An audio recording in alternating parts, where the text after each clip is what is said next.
Hi, this is Rick Bandimere with Keller Williams Classic Realty, and today I'm here with Bob Day with Home Team Inspections. Welcome, Bob. Well, thank you, Rick. Yeah, Bob and I go way back. We both went to Coon Rapids High School, so we're both Cardinals. Grew up in the area together, and I met Bob quite some time ago in the real estate world. And tell us a little bit about yourself. Sure. So my background, I started building houses in 1983. Built about 800 houses. The last one I built was 2015. Myself and my crews that are still with me we've gone into home inspection technically since 2008, but I started Home Team Inspection Service in 2016. Unique thing that we do is we always inspect with a team of inspectors. So we always have two guys out in the job, all with experience. Mm-hmm. That's cool. And actually, we've used Bob quite a few times, and our clients have been very happy with them. And so what's some other things that might make you a little bit more different from other inspection companies? Well, I think since we did all the work, we used to do mold restoration, we did insurance work, fire restoration, we of course built new houses and put additions on. So myself and my guys have the actual experience of both new and used homes.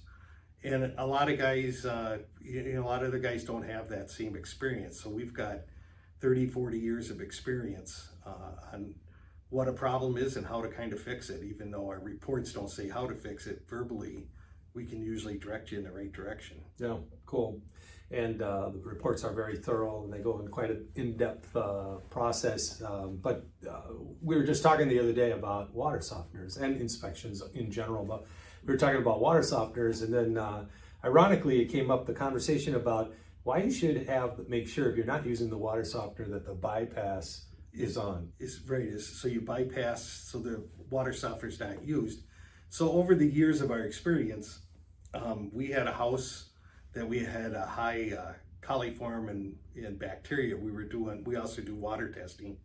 We did that on a house with a well, and we shocked it, came back, tested, still had the same problem, shocked it again, came back, still had the same problem. So finally, really started digging into it. I bypassed the water softener. We took the water test and we passed.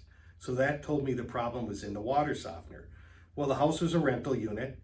They didn't put salt in it. So if you open up those tanks with no salt, you see scum. This particular one, we had a dead mouse or the bones of a dead mouse. So what happens in a water softener is the brine tank, when no salt is in it, it fills with water and it backwashes through the crystals inside the tank, and then your drinking water flows through there. So it's important that you keep salt in the tank, and if it's not working or you're out, you hit the bypass and turn it off so it doesn't run, because people don't think of it, but you look in that tank and it can be gross, but that's mixing in your tank, in your drinking water possibly. Yeah, that's interesting. And all the times we meet people, and a lot of times they say, well, I don't know, I haven't used the water softener for years. We haven't, it's never worked, whatever.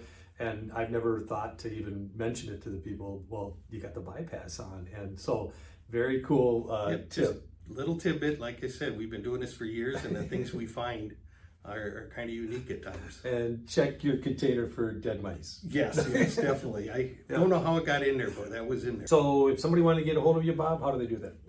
Pick up the phone. It would be one. You can call my office, 612-503-4400, or you can go to hometeam.com and see us online. Yep, perfect. Thanks, Bob. Thank you. Appreciate it.